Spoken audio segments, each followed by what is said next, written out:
Oi pessoal, tudo bem com vocês? Hoje a gente vai dar continuidade às nossas videoaulas aqui do cursinho Ideia, certo? E qualquer dúvida a respeito dessa aula ou das aulas anteriores, podem colocar a dúvida de vocês nos comentários que eu vou tentar responder o mais rápido possível, ok? Bora lá! Hoje a gente vai ver a parte de arcadismo e eu sou a professora Lívia Cidrão e vamos lá! Gente, a introdução, eu coloquei essas duas pinturas aqui e uma música da Marisa Monte porque eu acho que essas três informações a gente vai conseguir entender um pouco sobre o que é o arcadismo. Essa pintura à esquerda, o balanço, né, do Nicholas, ele representa um pouco, fielmente, o que a gente pode entender do arcadismo, porque a gente viu que no barroco tinha aquele dualismo, aquele existencialismo, aquele peso, porque as pessoas não sabiam para onde elas iam depois da vida, depois da morte, entende? Já no arcadismo não, elas vão querer ter tudo aquilo, toda a vida equilibrada, tudo na nossa, na vida deles, eles vão querer que seja tudo equilibrado, calmo, ameno. E eles vão retratar isso por meio da natureza, porque a natureza era vista como uma forma calma, uma forma equilibrada. E eu coloquei essa pintura aqui do Pedro Américo porque a Inconfidência Mineira, ela vai ser um dos contextos para que os autores escrevam no período do arcadismo, ok? E essa letra daqui da Marisa Monte, que é o Vilarejo, retrata um pouco sobre o arcadismo, na qual a gente vai ter o pastor, a pastora, né, vivendo em harmonia, numa fazenda, num local super tranquilo, em um vilarejo, essas coisas, entende?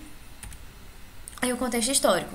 A gente vai ter tanto o contexto histórico, tanto na Europa quanto no Brasil, vão influenciar na produção do arcadismo, ok? Na Europa a gente vai estar tendo o século das luzes, que é o iluminismo, que é um movimento intelectual e filosófico que tinha como principais bases a razão e a ciência.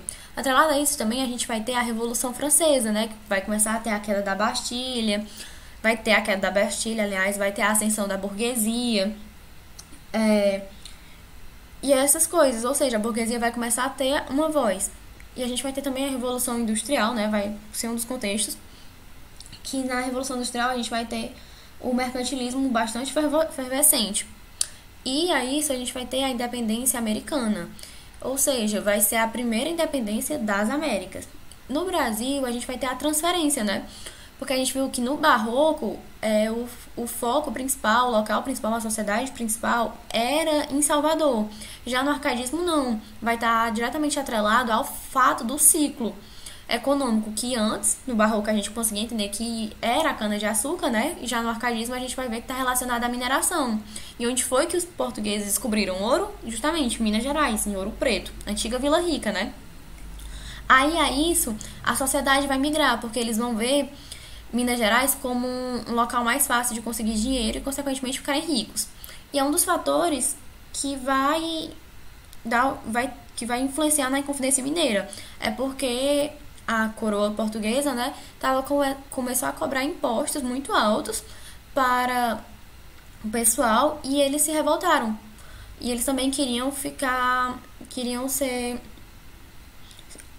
tornar independentes de Portugal. Aí a gente vai ter também a expulsão dos jesuítas no Brasil. Vai ser por meio do Marquês de Pombal. Porque ele era o responsável, né, pela parte dos jesuítas aqui no Brasil. Aí ele não vai querer mais e ele simplesmente vai expulsar. Gente, as características gerais, como eu falei pra vocês, vai ter essa busca da simplicidade. Eles vão começar a dar mais valor às coisas mais simples.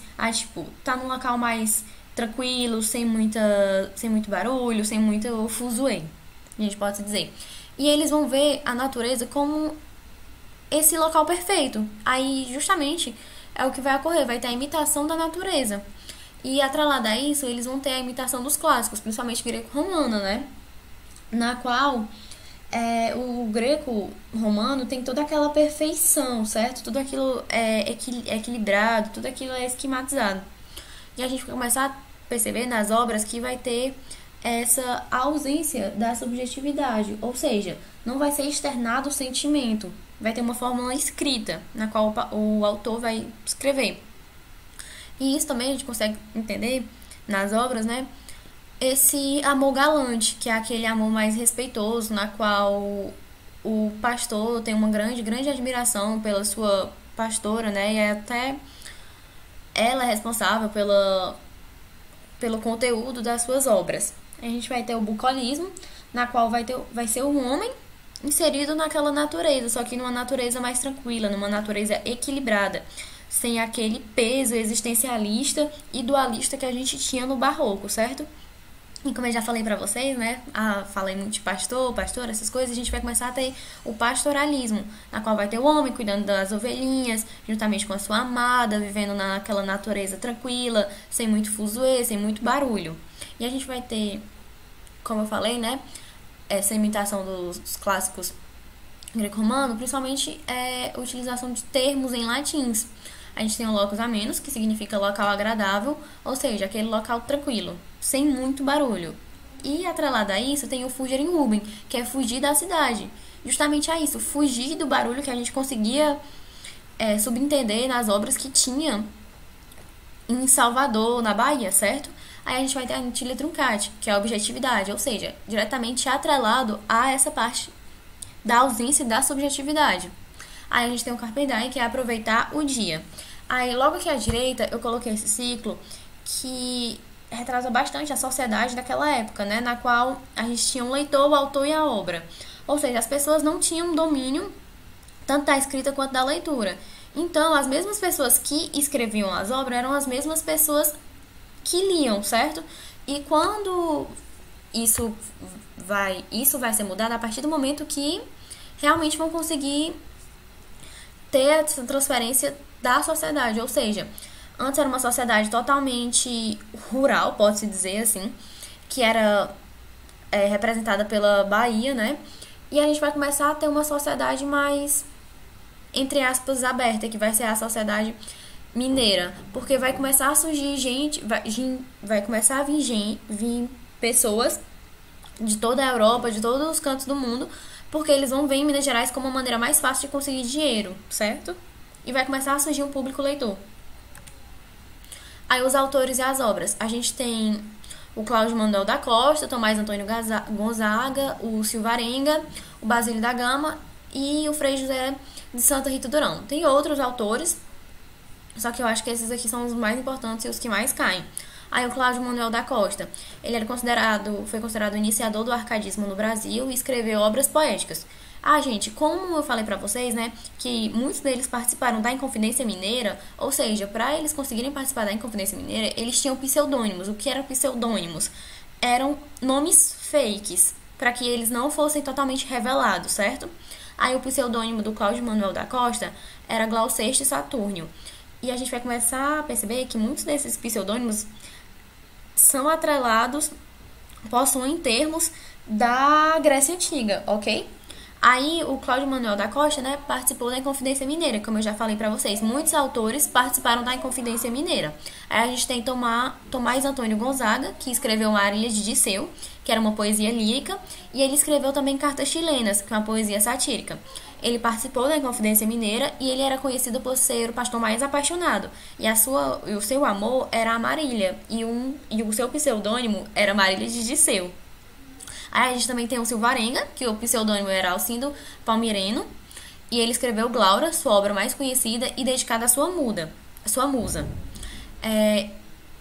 A maioria das suas obras também ele conseguia incorporar elementos da paisagem brasileira. Aí a gente tem o Basílio da Gama, que escreveu a obra Uruguaia, e ele provou o seu antijesuísmo, o que eu falei, justamente atrelado à expulsão dos jesuítas, certo? Aí o pseudônimo era Termindo Simplício. Aí a gente tem o Frei José Santa Rita Durão, que escreveu a obra Caramuru, porém essa obra não teve tanto reconhecimento. E o autor decidiu que ia destruir os restantes dos seus escritos. Gente, aí aqui tem uma tabelinha na qual a gente consegue ver esse contraste entre o barroco e o arcadismo, certo? Aí no barroco a gente tinha um conflito, visão antropocêntrica e teocêntrica. No arcadismo não, a gente vai ter já o antropocentrismo, ou seja, o homem no centro do universo. Aí no barroco a gente vai ter oposição entre o mundo material, o mundo espiritual, a fé e a razão, ou seja, é aquele dualismo. Já no arcadismo, justamente pelo contexto do iluminismo, a gente vai ter o racionalismo, atrelada a essa busca do equilíbrio. Aí no barroco a gente tem a restauração da fé religiosa medieval, no arcadismo com fatores influentes, a gente vai ter a imitação dos clássicos renascentistas, justamente atrelado à imitação dos clássicos, tipo greco-romano. Aí no barroco a gente tem a idealização amorosa, o sensualismo, o sentimento de culpa cristã. No arcadismo, não, a gente vai ter essa idealização amorosa ainda, só que vai ser o neoplatonismo, ou seja, aquele amor não totalmente conseguido, não vai conseguir realmente, vai ser só um amor distante, assim, e um convencionalismo amoroso. Aí no barroco a gente tem uma consciência trágica da efemeridade do tempo, ou seja, o Carpendai. No arcadismo a gente vai ter o Fugirem Urban, só que o Carpendai do arcadismo vai ser aquele curtir o dia da maneira mais tranquila possível, e a Áureo Medíocritas. Aí a gente tem no barroco o gosto pelos raciocínios complexos, já no arcadismo vai ser busca de clareza das ideias. No barroco a gente vai ter aquela morbidez, aquele ai meu Deus, eu vou morrer, o que eu vou fazer? No arcadismo não. A gente vai ter o pastoralismo, o bucolismo e o universalismo. Aí no barroco a gente vai ter a influência da Contra-Reforma e no arcadismo o iluminismo. Aí aqui algumas manifestações, pinturas árcades, né? O balanço novamente, como eu falei pra vocês. E essa apótese de Homero, na qual retrata um pouco da imitação dos valores greco-romanos, dos clássicos. E aqui a gente tem um trechinho da obra Marília de Dirceu. Aí o exercício. Considerando o soneto de Cláudio Manuel da Costa e os elementos construtivos do arcadismo brasileiro, assinale a opção correta acerca da relação entre o poema e o momento histórico de sua produção. Vamos ler o poema lá. Torno a ver-nos os montes, o destino, aqui me torna a pôr nestes outeiros, onde um tempo os gabões deixeis grosseiros, pelo traje da corte, rico e fino, pelo traje da corte, rico e fino, onde um tempo... gente, vocês conseguem perceber pelo terceiro e quarto versos que ele começa a deixar... a gente começa a ter o Fugirem Urban, no qual ele começa a deixar a cidade e ir para a natureza, né? Porque ele troca. Aí aqui estou entre almendro, entre corino, ou os meus fiéis, meus doces companheiros, vendo correr os míseros vaqueiros, atrás de seu cansado desatino. Se o bem desta choupana pode tanto, que chega a ter mais preço e mais valia, verso 10, que da cidade o lisonjeiro encanto, aqui descanse a louca fantasia, e o que até agora se tornava em pranto, se converta em afetos de alegria. Vamos lá, ele quer que a gente assinale a opção correta acerca da relação entre o poema e o momento histórico de sua produção. O item A. Os montes e outeiros mencionados na primeira estrofe são imagens relacionadas à metrópole, ou seja, ao lugar onde o poeta se vestiu com traje rico e fino. Não, montes e outeiros são mais relacionados à natureza. Um local mais tranquilo. O item B. A oposição entre a colônia e a metrópole como núcleo do poema revela uma contradição vivenciada pelo poeta, dividindo entre a civilização do mundo moderno na metrópole e a rusticidade da terra da colônia. Não, gente. C. O bucolismo presente nas imagens do poema é elemento estético do arcadismo que evidencia a preocupação do poeta Arcade em realizar uma representação literária realista da vida nacional. Pode ser um item verdadeiro. O item D. A relação de vantagem da choupana sobre a cidade na terceira estrofe é formulação literária que reproduz a condição histórica paradoxalmente vantajosa da colônia sobre a metrópole. Vamos analisar aqui. A relação da choupana sobre a cidade, a terceira estrofe é a formulação literária que reproduz a condição... Não reproduz literalmente essa condição.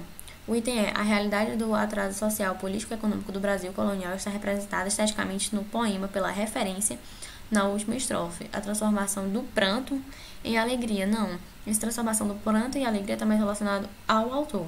E o item verdadeiro é o item B de bola. Certo, galera?